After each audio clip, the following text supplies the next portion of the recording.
How dare I Mhm. start the recording with so little notice, just hitting the button, never Mhm. telling anyone. No words were said, because words aren't real. Or words never Yep. spoken. Hello, Crazy. welcome to the JustCast. Today I'm here with Nico. Go ahead and say hi. Hello. Fish. Fish. Fish. I Oh my. told you I'd start off by talking about fish. I don't know why I Words. expected anything else. I genuinely, you told me this weeks ago. You were just like, I'm gonna Yep. start off this recording talking about fish. I don't even know if we were talking about fish in particular. I feel like we were just talking about things that I could possibly do an episode on, and just throw out fish as a joke, and I'm like, nope, that's how it's gonna be now. Oh, you're right. I was just thinking about the tripod fish. I think about the tripod fish a lot. Fair. Everyone's got to have a fish that they think about. It's true. I think about a lot of And the fish all fish the has time. probably got to have someone that they think about. I think about fish, and the fish think about me, and we're deeply in love. Yeah. I don't know if you knew this. I had a feeling. Oh my god. You know what does drive me insane, though? Fishing What? mechanics in games. Genuinely. You know how in Stardew Valley, Yep. Mhm. the fishing mechanics in the game are just absolute trash? I found some that are worse. I found worse fishing mechanics. One of them is actually in a fishing game itself, which you would think would have good mechanics, but it doesn't. I've been trying to find a game with decent fishing mechanics because I want to be able to fish like I fish in Minecraft, where it's very straightforward. It's interesting that you think that the fishing mechanics in Stardew Valley are bad, because I find a lot of people say that they are not. But everyone has their own opinion, even if they are wrong sometimes. Truer words have never been spoken. I don't know. I think it's just the difficulty level of it in Stardew. I feel like it's a lot harder than most games are when it comes to the fishing mechanic because it isn't geared towards new people. Like, once you get the hang of it, it's a little easier, but early game, it's just a pain. Yeah, I definitely would prefer it if it was a little more skill based in the beginning. Like, 'cause there's like a mix of it being skill based and just if you're not high enough level that you just can't do it well. I won't lie, I put on the cheats all the time just so I can have insta-catch because I don't want to deal with it. Core Keeper. I think it might have had similar fishing mechanics to Minecraft, where it is just click and wait and then click again. It's been a while since I played that game. I've heard of it, but I haven't seen any gameplay footage of that one. I feel like, I don't know, there's a lot of games that I've noticed recently, especially, that, I hear the name everywhere, but I know literally nothing about, which is becoming more and more common. I think it's because I'm not in the same circles as I used to be, especially when it comes to Fair. gaming stuff. Like, we play a lot of indie games, in general. Me playing the indie games that, aren't just like pay $70 for this half finished product and then also pay us more money for quote unquote microtransactions that are not micro and should also just been in the game from the start. Cough, cough. Never. Gotcha games, cough, cough. That's a whole another can of worms. You don't know what's in that can, though. Could be worms, could be bad worms, could be super rare worms. Could be gummy worms. You never know until you open the can of worms with your credit card. Good thing I don't have one of those. I only use pennies, the thing that is no longer being created. Steam, I'm going to throw a ton of pennies into my computer screen. You better catch them. Exactly. I feel like games now are just getting way too expensive. I feel like if you are being forced to spend $30, $40, $50 on a game, it needs to be, one, a game that will last past the online servers shutting down, which is a huge pet peeve of mine. And two, it needs to have an equivalent amount of gameplay as the amount spent. So, if you're spending $5, there should be at least 5 hours of gameplay. And there's very few games that'll do that. Minecraft, I will say, is always worth it. I think Stardew is another one. Stardew Valley is definitely one where I'm just like, yes, absolutely, this game is worth it. I see a lot of like smaller indie games, and I'm like, yes, this game looks good, but not $30 good. If only someone could tell us if games are worth it or not. I guess that's I think what a lot of the appeal of content creators are in general, especially gaming content creators, is telling us if this game is actually worth it or not. Because heavy story-based games definitely can suffer a little more from the content creation angle, but sometimes it also can help give it exposure in a helpful way. But Yeah, that's why I really like demos. I love it when people play demos yes, for that reason. demos are great. At least good demos are great. True. I'm not a fan of demos that, one, don't really relate back into the main storyline, or two, give away too much. I think a great example of a really good demo I played was when I played The Quarry. I don't know if you remember The Quarry. It's in the same yeah, it's like in the same genre as like Until Dawn and Man of Medan and all that for people who don't know. It's the dumb teenagers in a paranormal situation. Exactly. I think that is one of the better demos I've played. I won't say it's one of the best, but I will definitely say it's one of the better demos I've played because I feel like it translates over really, really well to the storyline. I mean, I feel that way about a few. There's definitely there's some companies that will put out an absolutely fantastic game and then the rest is garbage, and there are people who will put out consistently mediocre games and they get a lot of plays, but they don't hit right. What I do hate, though, is a lot of games to movie adaptations. I wish they would stop. There's a few new games coming out next year, and I've just been kind of waiting and waiting and waiting on them because I really, really want to see if they're going to be worth it or not. I'm just very curious to know if you have any that you're looking forward to next year. Yeah, I forgot about that one. Winnie's Hole is one of them. Winnie's Hole. Tell me about Winnie's Hole. I don't even really know how to describe it. I think it's a roguelike deck builder, sort of. There was a demo for it that came out right after Winnie the Pooh hit the public domain. Right. It is it's like I don't know how to describe it. The tags for it are early access, roguelike, dungeon crawler, and dark humor. Oh my god, I have to complain for a second about how people don't know how to label roguelike games. Very upsetting. Anyways, continue. Sorry, I just had to put that out. Yep. At least I believe it's made by the people that made Ring of Pain.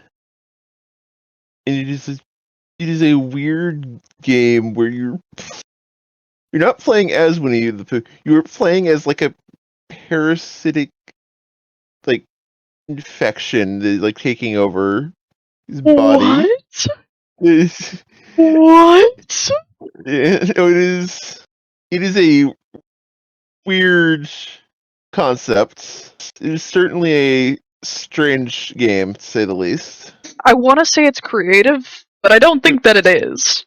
Oh, it's definitely creative in the way it is done, because it's not just typical, look, it's Winnie the Pooh, but horror.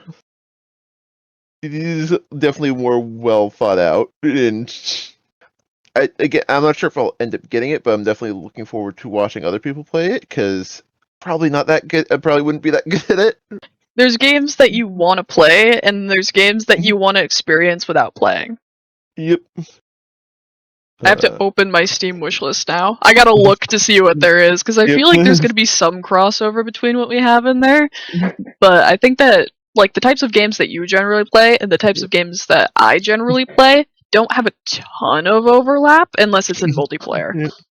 Yeah, Winnie's Hole is probably the weird one on my list. There's also quite a few that are just coming soon, don't actually have a even estimated release date yet.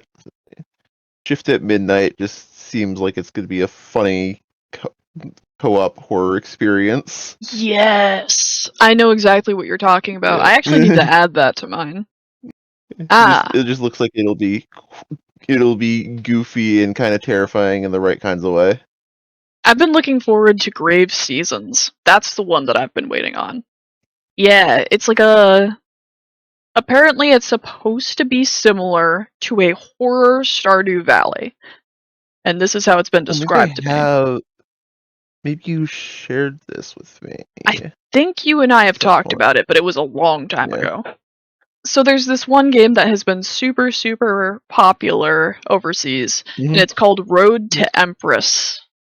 Man, no, I've actually been really looking forward to seeing some gameplay of Road to Empress because it looks really, really good, and I believe it's all live action. Interesting. I feel like you might have also mentioned this before at some point. I mean, there's a few that were recommended to me by some of our other friends that I'm kind of like sitting on and waiting for. I know that I won't lie, I have been looking forward to seeing what comes out of Heartopia. I've seen ads for it everywhere, and it's supposedly going to be free, but it's like a life sim. I just really want to see what they do with it. You know, while we're in our Steam, what do you have the most hours in currently? Definitely not RimWorld. Totally not RimWorld. No, of course not. Yep. Trust.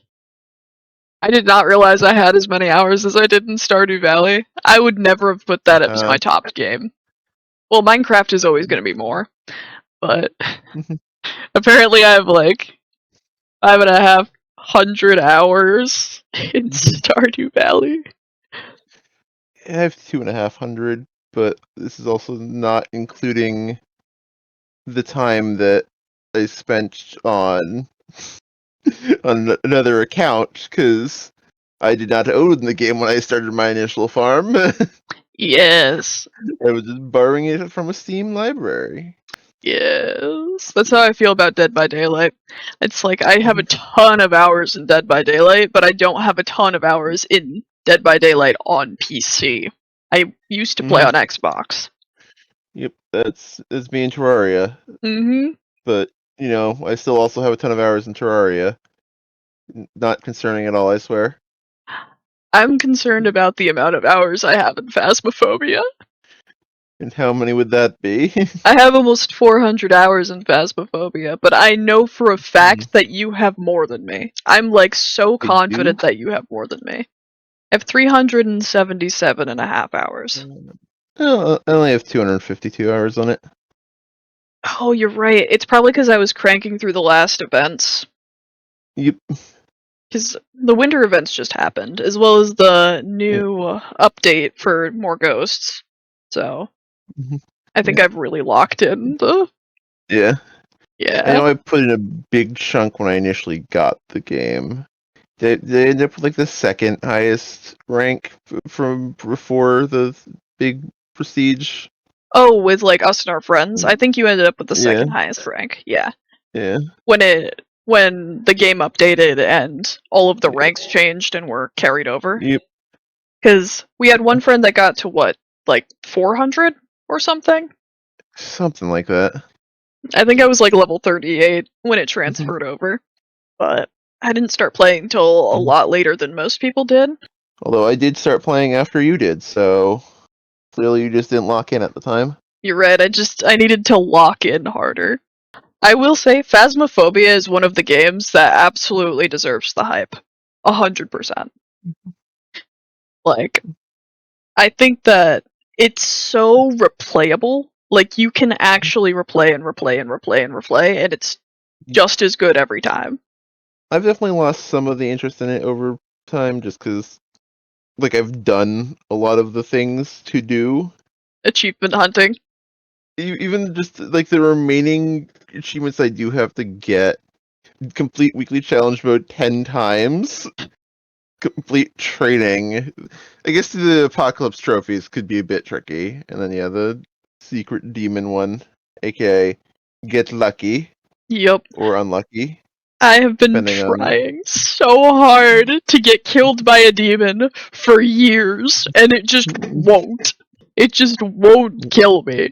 It's like, the worst part is, I think, usually when we end up with demon, because we're usually playing Phasmo in a group, it does not go for me, it goes for you. The ghosts do love to try to kill me. And it's like every game. I could literally be coming into the house and the door will slam in my face and you'll just be neck snapped on the ground 30 seconds later. It It's like, spawned in my forehead. exactly. I feel like when it comes to Phasmophobia, I have terrible luck. Absolutely terrible luck. I mean, I have 49 out of 54 achievements, but most of those achievements are the Apocalypse trophies, which I'm not going to do. I don't care how much I play, I'm not doing it. I don't want to. I'm not going to. So I need the demon one. I do need the complete weekly challenge mode 10 times. Okay. Yep. It's because I don't play a lot of challenge mode. Yep. Because I got the complete the weekly challenge mode 5 times last year in March. So 2025 March. See. I got that one on October 29th. I mean, that's usually when we play, though. We play for the Halloween event, for the winter event, and then we play for the Easter event. And that's usually the 3 times of year that we, like, really go all in on it. I don't know if there's really anything that compares to, like, the consistent amount of time I put into Phasmophobia. Because with Stardew, I usually, like, sit on it for a while. Like, I'll be kind of AFK in the game. I'll, you know, just leave it open all day. So I almost don't want to count that as being my most played game. Yeah. That's me with RimWorld, but when I have 4 times the number of hours in RimWorld as I do my second most played game, I feel like I have to respect that at least a good fraction of that is actual real time put into the game. I remember when I would play Minecraft daily, and I don't leave it open too much, but I'm also not just doing anything in it. Like, sometimes I'll just stand around and, like, eat a taco at my desk. As you gotta do sometimes. But I know in one server, just one server, the most days I've had in, like, game time is 30 days. Real world 24-hour days of in-game time.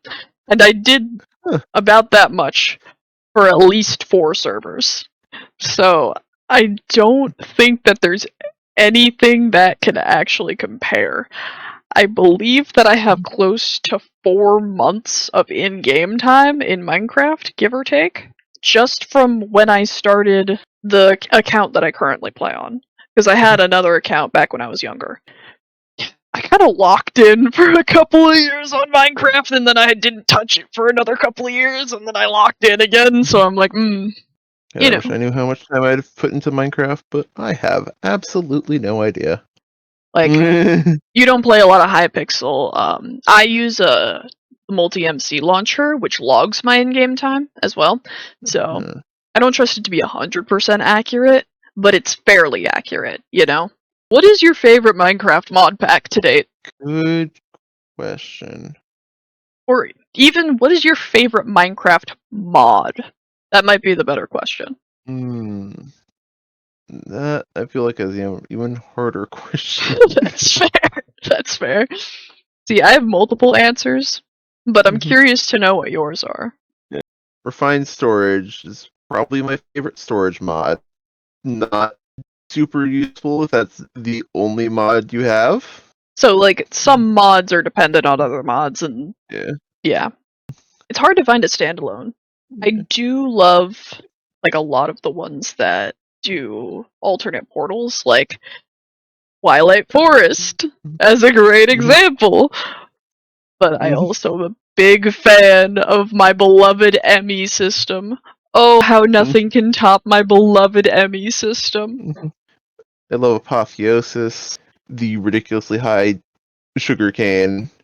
Yes! Cactus is always nice. And I like the base changes to how, like, enchanting works in it. I know Ender.io was the first tech mod I learned.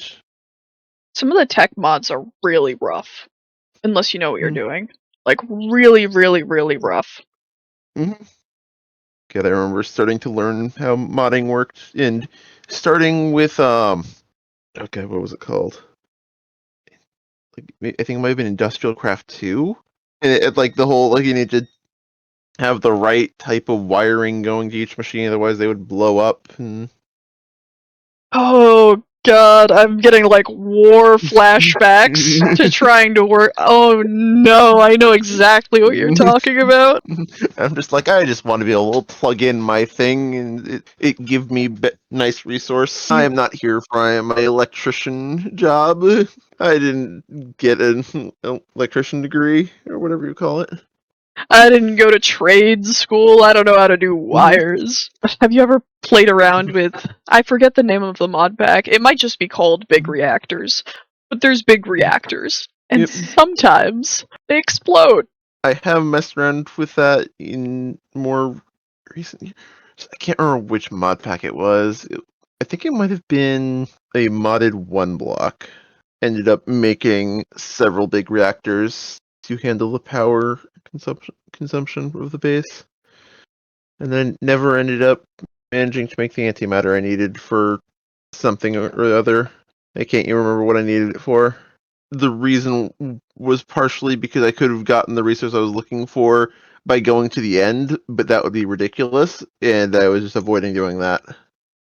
One of the funny things is, I feel like almost no servers end up actually making it to the end.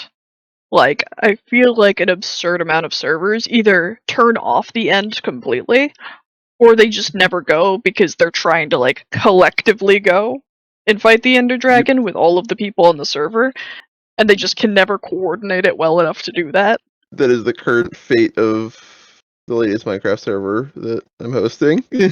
Haven't done the vanilla Minecraft bosses. Yeah. Ironically, I did fight one vanilla Minecraft boss on my, or not even technically on my own, but without them because it was the warden. Oh, yeah, no. I still don't know how to fight the Warden. I haven't messed around with some of the new updates. Like, the last big update I really focused in on was the Ocean update. And ever since then, I've been playing, like, less and less and less and less. I don't think I've really played vanilla since like 1.7.10. You know, I hopped on for a bit and then proceeded to do what I wanted to do and then got bored and left. It's really hard to play vanilla now. Just like I run out of things to do because I have to be in the right mood to do big building projects. There's only so much resource collecting I can do. I feel like, at this point, if you're gonna play vanilla, there has to be something to do during it. Like, I know a lot of very successful RP servers that are completely in vanilla, but it's all very dependent on the people that are playing, and if people don't have things to do, they won't play. And I think it's also a big thing about, like, not everybody can play on the same server together. Like, we've had friends that, like, won't play on the same server because they just have two completely different ideas of a good time, and that's fine. There's a lot of hurdles to get over just to run a successful Minecraft server. Like, you can't really blame people. People are gonna do their own thing, and that's fine. I feel like there's a lot of games that are trying too hard to be as inclusive as Minecraft now. Because it's hard to have a game that works like Minecraft does, where it is, one, incredibly moddable, and two, appealing to most ages, while being able to run on most devices. I feel like there aren't a lot of games that can do that, because you have the open world games, and we have tons and tons and tons and tons of open world games. But they tend to be more RPG style. Yep. Then you have the survival craft games. Like, we play a lot of those. We play things like The Forest and Pal World and, you know, games generally of that variety. And it always feels like you run out of things to do. Because you could mod it, but it's a pain. And it's just kinda, even if you do mod it, like, the things that you're adding, there's not a ton of them. And there's not anything that can really appeal to everyone. You know, this is personal opinion, of course, but, you know, I feel like Terraria does good modding. Terraria is definitely one of the better games in terms of modding. It's a little weird just because it has both its own mod loader thing and Steam Workshop, and they seem to conflict sometimes and be like, no, this is the latest version, and then it's just like, no, but your friend has a newer version than you do. As far as options go, though, I feel like there's a lot of options, even if they do conflict. But I feel that way about Skyrim too, so I will never not love Skyrim. It is one of the games of all time. I don't say one of the best games of all time. I mean one of the games of all time. Yep. But I feel like it's actually several of the games of all time. correct. I don't know a better way to describe it than that. Oh, It just works. it's so hot garbage, but in all the best ways. I feel that way about a lot of games. That's how I feel about my favorite game, Lobotomy Corporation. I'm just like, wow, this is a solid, like, maybe 7 out of 10. Favorite game ever. Exactly. I feel like to have a good game, there has to be something wrong with it. Like, it can't be perfect. It can't be perfect and flawless and amazing in all ways. No. There has to be something a little bit wrong with it in order for me to like it. Like cheese rolling, for example. Yep. We still need to play the Moon update. It's true. We'll have to play some cheese rolling after this. Oh, it's such a... I think the fun part about cheese rolling is there's two types of people when you're playing cheese rolling. Which is a free game on Steam, by the way. But there's two people. There's people who will laugh hysterically the whole time, saying, "This is so stupid, this is so stupid, oh my god, let's do it again." And the people who are enraged. And I am both of these people. It is one of the easiest and yet one of the most difficult games I've ever had to deal with because it really all depends on how much lag there is. I'm trying to think if there's anything. There's a few games that I have that I'm waiting to download and am very much looking forward to. Oh, you know one of the fun ones though that we played recently is RV There Yet? Yep. I will say I look forward to finishing that one. Yeah, that is more fun than I thought it was going to be. It Because I is. watched like one group of people play it, and they seemed incredibly miserable the entire time. And that was just because they hated each other, it seems. It is not a game for people who hate each other, that's for sure. That's how you get murdered by bears. I was getting murdered by bears perfectly fine without having to hate anyone. Exactly. If Fun you need part. to hate someone to get murdered by bears, I'm sorry to say, but it's a skill issue. Oh, you're right. You're so right. That snake, though, in that game, awful. Worst thing ever. I just want to pick it up and chuck it into a lake. Is that so much to ask? Apparently so. They need to add snake mace to the game. We have bear mace. I need snake mace. You know, I was thinking of the other kind of mace. Ah, the pointy kind. You know, just like, I could also use it as a weapon if that would be. I wouldn't mind that if that was allowed either. Good point. They realized, oh no, you mean like snake repellent, and that's more boring. Well, I mean, you could attach knives to the can of repellent. But then that just makes me want to eat it. Ah, yes, fine cuisine. Knives. Knives on snake repellent. I think one of the funniest things they did in that game is made it so every time you make a burger in that game, it has a different randomized name. You see, I have not interacted with burgers much in that game. I've picked up like a raw patty and thrown it into the van. I picked up a friend that ate a raw burger and died from it. Of course. That was also Yeah, really I think funny. I think that's been my interaction with burgers so far. A menace I to collect all society. the wheels. I've noticed. I open the door and it's just wheels. Mm-hmm. You're welcome.